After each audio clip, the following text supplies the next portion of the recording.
మీ ఎలాంటి వ్యాపార ప్రకటనలకైనా వెంటనే మా ఛానల్ సంప్రదించండి. ఓం శ్రీ మహాగణాధిపతియే నమః. ఓం శ్రీ మాత్రే నమః. ఓం శ్రీ గురుభ్యో నమః. హరి ఓం.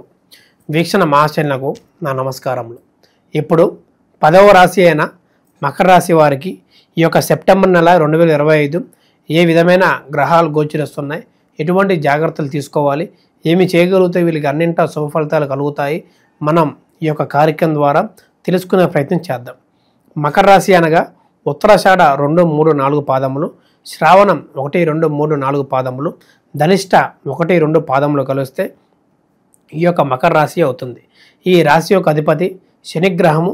అదేవిధంగా భూతత్వ రాశి, చరరాశి అని కూడా మనం చెప్పుకోవచ్చు. ఈ యొక్క రాశి వారికి చూడగలిగితే లక్షణాలు ముఖ్యంగా సహనశక్తి ఎక్కువ, మాట ఇచ్చిన మాట ఇప్పుడే తప్పటం, ఇతరుల వారిని గౌరవించకపోవటం, వీళ్ళకి నచ్చింది చేయడం, నచ్చినట్టు ఉండటం, ఇతరుల మాట లెక్క చేయకపోవటం, వీరికి ఏది నచ్చితే దాన్నే భావించడం, అదే నిజమని నమ్మటం, ఇతరుల అపోహలు కూడా ఎంతో ఇబ్బందికరంగా మారుతాయని మనం చెప్పుకోవచ్చు. వీరిలో ఎంతోమంది ఇబ్బంది పడుతూ డబ్బు విషయంలో కానీ, అటు ఆరోగ్య విషయంలో కానీ ఇప్పుడు ఉందనుకుంటూ తర్వాత కూలిపోతూ వీరి యొక్క ముందేసిన అడిగే తర్వాత ఒక దుష్ట ప్రకారమైన అడుగులాగా భావిస్తూ ఎంతో కుటుంబానికి కూడా కలహాలు కూడా ఏర్పడే విషయంగా కనబడుతున్నది.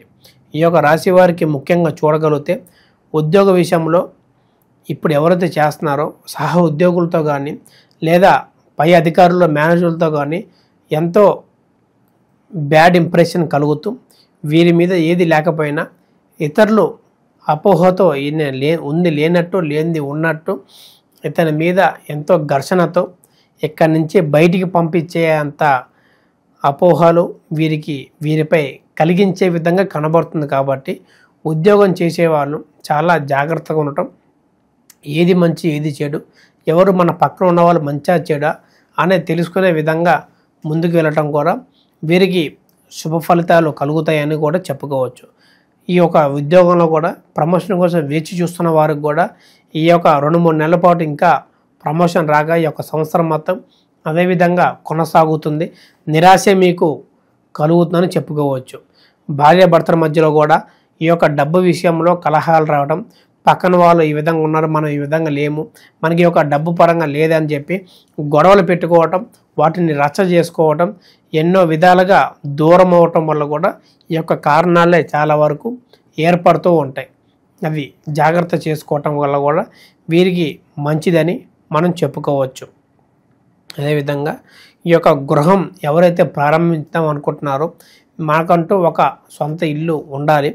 ఏడ్చినా నవ్వినా సరే మనకంటూ ఒక సొంత ఇల్లు మనం ఉన్న చోట మనం ఉన్న ఊరిలో ఉండాలని చెప్పి అటు సప్పో చేసినా లేదా లోను వచ్చినా ఇతరుల సహాయం వల్ల అయినా సరే వీరికి గృహయోగం అనేది అద్భుతంగా ముందుకు సాగుతుందని ఈ నెల చెప్పుకోవచ్చు.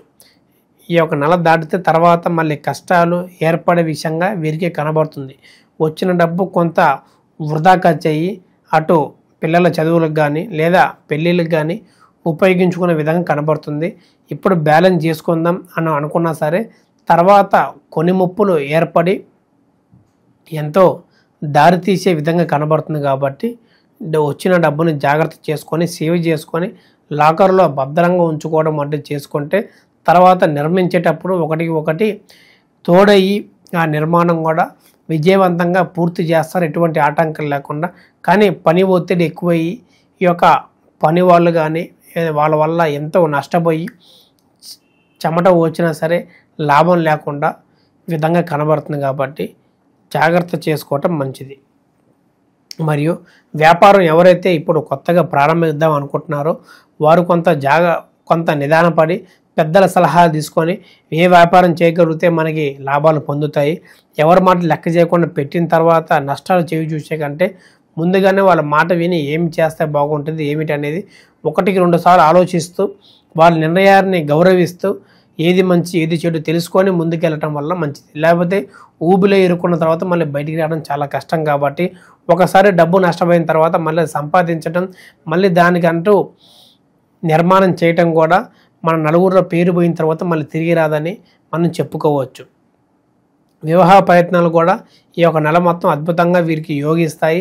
సంబంధాలు చాలా వరకు ఎదురు చూస్తున్న వాళ్ళకు కూడా శుభవార్త మీరు చెప్పే విధంగా ఈ నెల మొత్తం కనబడుతుంది కాబట్టి చేసుకోవటం కూడా మంచిది.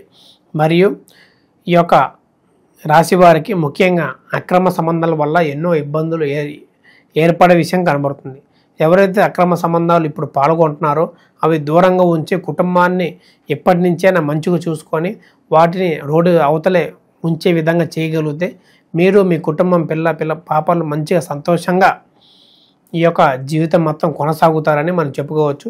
తర్వాత అది పని ముప్పులాగా మారి మీకు ఎంతో ఇబ్బందుల్ని చవిచూసే విధంగా కనబడుతుంది. నలుగురిలో గౌరవం పిల్లలతో చక్కగా లేకపోవడం, ఇబ్బందులు రావటం కూడా కనబడుతుంది కాబట్టి జాగ్రత్తగా ఉండటం మంచిది. ఈ యొక్క రాశి వారికి మనం చెప్పదగిన సూచన, ఒక 5 గురువారములు లేదా ఒక 3 గురువారములు దగ్గరలో ఉన్న గోశాలకు వెళ్ళి ఆవులకి సేవ చేసుకోవడం, గడ్డి తినిపించడం వంటివి చేసుకోవటం వల్ల కూడా వీరికి శుభఫలితాలు కలుగుతాయి. లేకపోతే అంత సమయం లేకుండా ఉండగలిగితే అహంగ్రీవ స్వామి స్తోత్రం పారాయణ చేయటం రోజుకి ఒక 108 సార్లు చేయటం వల్ల కూడా ఈ యొక్క ఉన్న సమస్య అన్నీ తొలగిపోయి అన్నింటా శుభఫలితాలు కలిగి ఆరోగ్య శాంతి ఉండి వీరు చేసే పనిలో అభివృద్ధి కలిగి ప్రమోషన్ వచ్చి వీరికి ఎటువంటి సమస్య ఉన్నా సరే తీరే విధంగా ఈ యొక్క మంత్రం అనేది ఉపయోగపడుతుందని మనం చెప్పుకోవచ్చు. ఇప్పుడు మనకి రాబోయే ఈ యొక్క సంవత్సరం 2వ చంద్రగ్రహణం ఎప్పుడు ఎలా ఎటువంటి జాగ్రత్తలు తీసుకోవాలి మనం ఇప్పుడు తెలుసుకుందాం. మనకి మొదటి చంద్రగ్రహం వచ్చేసరికి మార్చి 14వ తారీఖున పూర్తయింది కాబట్టి ఇప్పుడు రాబోయే 2వ చంద్రగ్రహణం ఈ యొక్క సెప్టెంబర్ 7వ తారీఖున మనకి మొదలయ్యే సమయం చూడగలిగితే రాత్రి 9:55 నుంచి మరియు మధ్యరాత్రి ఈ యొక్క 8వ తారీఖు సెప్టెంబరు సోమవారం నాడు 1:35 పూర్తవుతుంది. మనకి ప్రారంభమయ్యే రోజు చూడగలిగితే శుక్లపక్షము ఆదివారము శతభిష నక్షత్రము కుంభరాశిలో ప్రారంభమయ్యి మరియు సోమవారం 8వ తారీఖున ముగిసే విషయం కనబడుతుంది.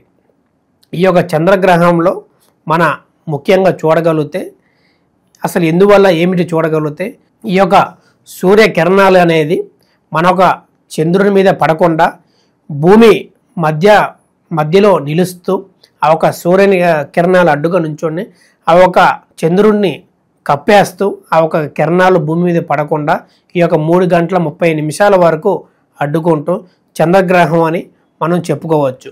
ఈ యొక్క చంద్రగ్రహం నాడున ఎక్కువగా గర్భిణీ స్త్రీలు లేదా వృద్ధులు జాగ్రత్తగా ఉంటూ నిద్రిస్తూ లేదా శ్లోకాలని పఠిస్తూ చేయటం వల్ల కూడా జరుగుతున్నది.